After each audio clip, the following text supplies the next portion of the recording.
Hello guys, আসসালামু আলাইকুম। সবাইকে কেমন আছো? সবাই আশা করি ভালো আছো। আমিও ভালো আছি, আলহামদুলিল্লাহ।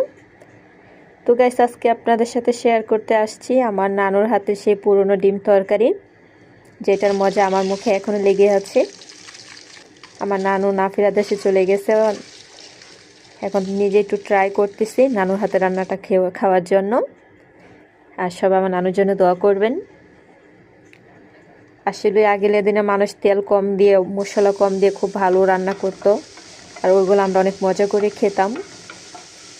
আমরা তো এখন অনেক তেল দিয়ে, মশলা দিয়ে, তারপর আমরা সেই স্বাদটার খুঁজে পাই না। আর আমার নানু ডিম রান্না করেছিল কেটে, তাই আমিও আজকে সেইভাবে রান্না করার চেষ্টা করছি। তো আমার রান্নাটা কেমন হচ্ছে অবশ্যই কমেন্টস করে জানাবেন।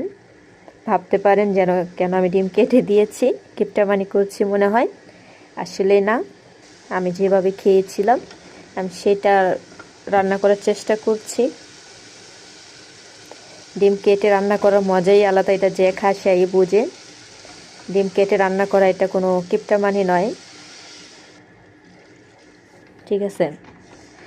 তো আমার ভিডিওটা যদি ভালো লাগে অবশ্যই শেয়ার করে পাশে থাকবেন। বেশি বেশি করে একটু সাপোর্ট করবেন ছোট বোনটাকে, যেন অনেক দূর এগিয়ে যেতে পারি আপনাদের ভালোবাসা নিয়ে। আমিও পাশে আছি, ইনশাআল্লাহ থাকবো আপনাদের।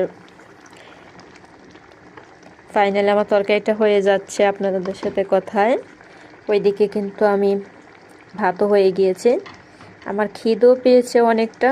এটা লাঞ্চের টাইমে তরকারি, আমি কখন খাবো গরম গরম ভাত ডিম তরকারি, আমার কাছে অসাধারণ লাগে।